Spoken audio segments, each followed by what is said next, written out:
Asesinos seriales han habido muchos, y algunos de ellos han pasado por la puerta trasera de la historia por ser considerados algunas de las personas más malvadas de la creación. Individuos como Ted Bundy, Richard Ramírez, el Night Stalker, o el monstruo de los Andes, impactaron y horrorizaron al mundo durante parte del siglo XX por su violencia y sus crímenes. ¿Pero qué ocurría siglos atrás? Hoy te hablaré de un hombre que pasó de luchar codo con nada menos que la heroína Juana de Arco a convertirse en un auténtico animal sediento de sangre, más concretamente de niños. O por lo menos así lo afirman los documentos de la época.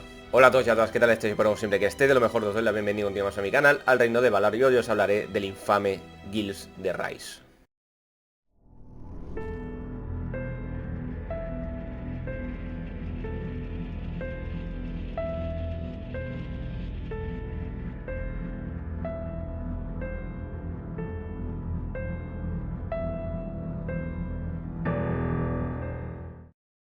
Gilles de Rais podría haber pasado a la historia por haber sido un soldado excepcional. Empezó su carrera militar siendo adolescente y luchó en la Guerra de los 100 años junto a nada menos que a Juana de Arco, la heroína que liberó a Francia del yugo inglés. Sin embargo, sus hazañas militares quedaron ensombrecidas para siempre por los detalles de su espeluznante vida secreta, la vida secreta de un torturador y un asesino de niños. Sus propios contemporáneos lo definieron como criminal, pederasta, sádico y hereje, y el folclore bretón se inspiró en él para crear la leyenda de Barba Azul. Casi 6 siglos después de su muerte, Gilles de Rais sigue siendo uno de los personajes más famosos y polémicos de la historia de Francia.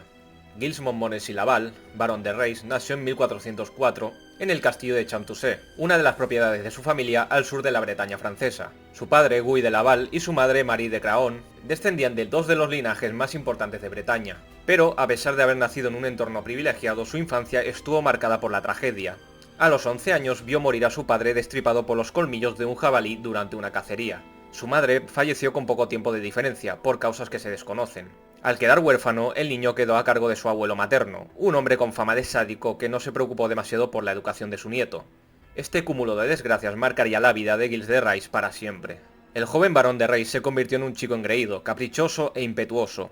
A los 14 años fue armado caballero y entró a servir al duque de Bretaña. En una época en la que ir a la guerra formaba parte del estilo de vida de los nobles, de Rais abrazó la violencia con entusiasmo y se convirtió en un guerrero feroz.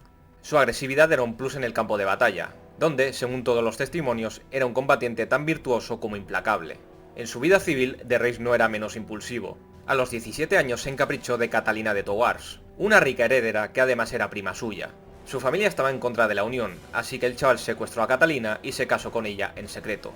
La historia de amor del varón fue bastante complicada, ya que al parecer de Rais tenía tendencias homosexuales. Quizás por todo esto la pareja tardó 7 años en tener a su única hija, Marie. De todas maneras, la vida familiar no estaba hecha para el varón, y tan solo al cabo de unos años acabaría abandonando tanto a su esposa como a su hija. Gilles de Rais forjó su carrera militar luchando para el duque de Bretaña en sus guerras particulares, y posteriormente en la Guerra de los 100 años. En 1429, en pleno conflicto, entró en escena Juana de Arco. A sus 17 años, Juana había conseguido convencer al heredero de Francia, el delfín Carlos, de que tenía la misión divina de salvar a Francia y expulsar al ejército inglés. Y no solo eso, tenía la firme convicción de que la conseguiría porque tenía a Dios de su lado. El delfín, que estaba desesperado, aceptó la ayuda de aquella chica analfabeta pero elocuente, y la puso al mando de un ejército. Gilles de Rais también había recibido un cargo del delfín, acompañar y proteger a Juana en su cruzada. Se dice que el barón quedó fascinado al conocerla. Lucharon juntos en varias batallas muy importantes, incluyendo la que liberó la ciudad de Orleans de las tropas inglesas. Tras esta victoria, Gilles de Rais fue nombrado mariscal, la distinción militar más elevada de Francia.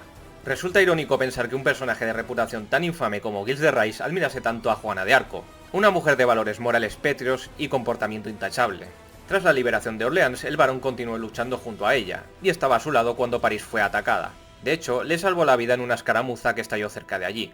Su lealtad a ella se mantuvo intacta incluso cuando la iglesia la acusó de brujería y herejía, y hasta intentó liberarla después de que los ingleses la capturasen, pero no llegó a tiempo. Según las crónicas de la época, Gilles de Rais lloró desconsoladamente ante las cenizas de Juana de Arco. Tras la ejecución de ella, en 1431, la guerra contra los ingleses continuó, pero las cosas empezaron a torcerse para el barón. El canciller La Trémoille, su gran protector en la corte francesa, cayó en desgracia, y de Rais perdió su título de mariscal.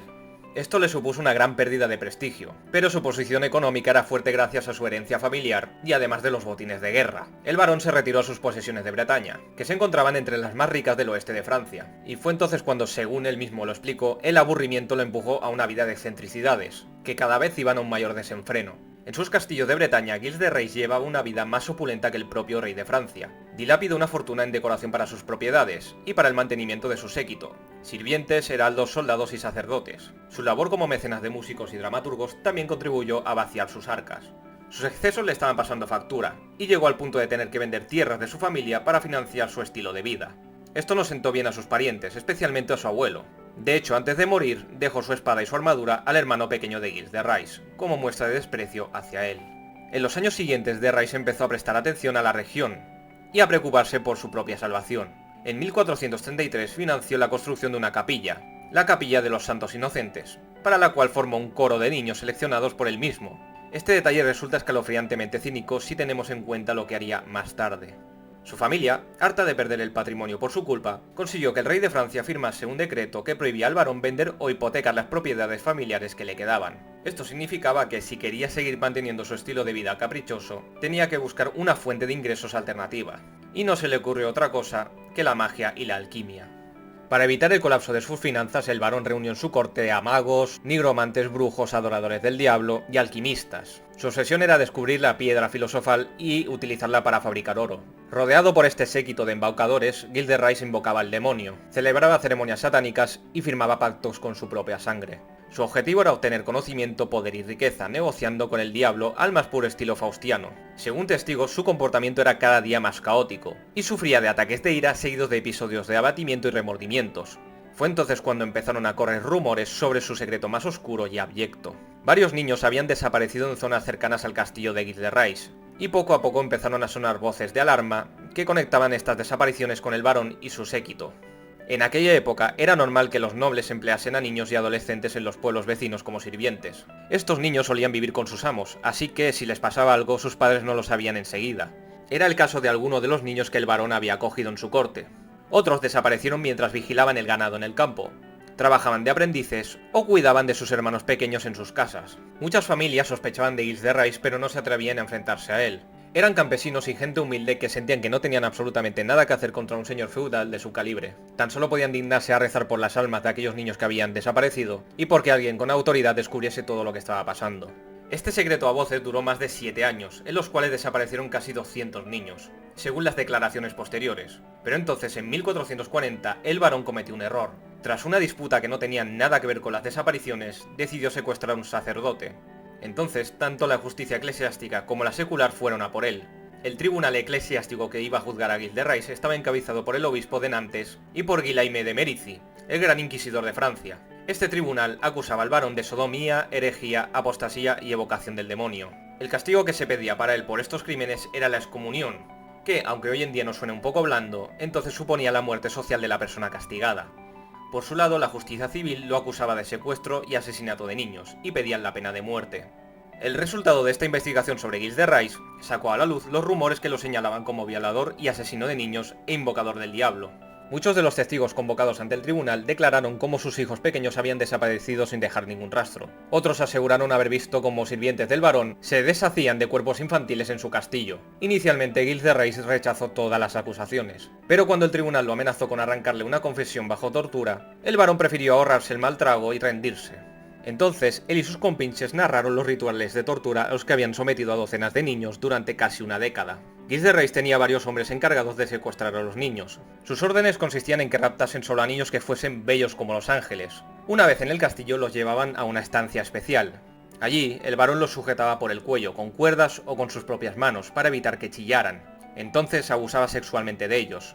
Después los asesinaba, él mismo o sus cómplices, decapitándolos o a golpes. En el juicio, uno de sus sirvientes dijo lo siguiente: el varón experimentaba más placer asesinando a los niños, viendo separarse sus cabezas y sus miembros, y observando cómo se debilitaban y corría su sangre, que conociéndolos carnalmente. Tras cometer estas abominaciones, el varón caía dormido. Mientras tanto, sus sirvientes limpiaban la estancia y quemaban los restos humanos en la chimenea. En el juicio se dijo también que en 1437, el varón ordenó incinerar los restos de 40 niños en uno de sus castillos porque temía ser investigado. El tribunal de la iglesia declaró a Gilles de Rais culpable de la muerte de 140 niños o más. El tribunal secular también lo declaró culpable, pero no se atrevieron a dar una cifra de víctimas. Así, y tras escuchar el relato de los horrores que el varón infligió a decenas de niños, el jurado lo condenó a morir ahorcado y quemado simultáneamente. Los dos sirvientes que le habían hecho de cómplices corrieron la misma suerte. La ejecución del varón tuvo lugar el 26 de octubre de 1440, a las afueras de Nantes. Según las crónicas, el varón pasó sus últimos días arrepentido y resignado. Increíblemente, estos remordimientos de última hora se interpretaron como una señal y ejemplo de penitencia cristiana, y de Reis fue aplaudido póstumamente por ello. Incluso hubo gente que hizo un ayuno de 3 días tras su ejecución, en señal de duelo. Aún más irónicamente, en los años siguientes se estableció una costumbre macabra. Algunos padres empezaron a conmemorar el aniversario de la muerte del varón azotando a sus hijos pequeños. El porqué de esta tradición cruel y absurda no está claro. Se ha dicho que quizá fue para mostrar a los niños la gravedad de los crímenes de los que el varón se había arrepentido. Se cree que esta práctica salvaje sobrevivió durante más de un siglo tras la muerte del varón. En los últimos años han surgido voces escépticas que cuestionan la culpabilidad del varón.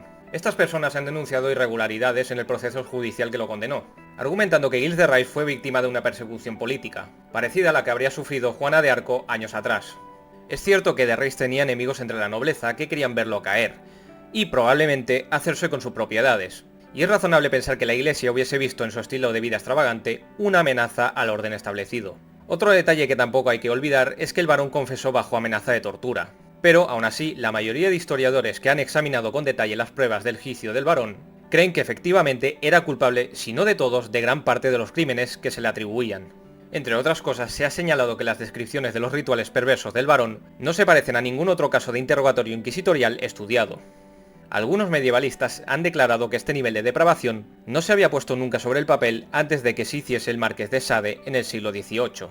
Soldado sublime, noble de alta cuna y asesino múltiple, Gilles de Rais suele ocupar un puesto muy elevado en los rankings de personajes más despiadados y sanguinarios de la historia. Su currículum criminal lo sitúa a la altura de figuras terroríficas de la historia, como Vlad el Empalador y Elizabeth Bathory, la condesa sangrienta. Pero, a pesar de todo esto, Gilles de Rais ha tenido una increíble carrera póstuma.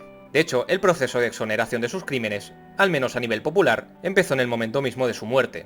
Al parecer, el día de su ejecución, una muchedumbre lo acompañó a la horca, rezando por las almas de los condenados. Un cronista de la época, Monstrenet, escribió sobre él: a pesar de la voluntad inhumana que tenía, al final era muy cortés y devoto. La mayor parte de la nobleza bretona, especialmente sus familiares, sintieron un gran dolor y tristeza. Estos esfuerzos por absolver al varón parecen revelar un deseo tácito de reinsertarlo en el sistema de códigos morales que él mismo había violado. Querían que la figura del criminal descrito como un varón salvaje más terrible que un lobo voraz fuese perdonada y aceptada de nuevo en su sociedad. Y seguramente su asociación con Juana de Arco ayudó a blanquear su imagen, ya que sus historias fueron paralelas, aunque radicalmente opuestas. Ya que fuese como fuese, la realidad es que según la documentación a nuestro alcance, Gilles de Rais reconoció todos sus crímenes, y su fortuna no le sirvió para comprar su perdón. Cuando le preguntaron por qué había actuado así, respondió: porque estaba escrito en los astros. Y hasta aquí la historia del considerado primer asesino en serie de la historia, Gilles de Rais. Espero que os haya gustado y si es así le dejáis un buen like, suscribiros si queréis ver más vídeos así, más contenido como este. Recordad que me podéis seguir en las distintas redes sociales, tanto Instagram, TikTok o Twitch, que son las redes sociales donde más activo estoy últimamente. Y nada gente, nos vemos en el siguiente vídeo que como siempre digo espero que sea hasta dentro de muy poquito. Nos vemos y chao.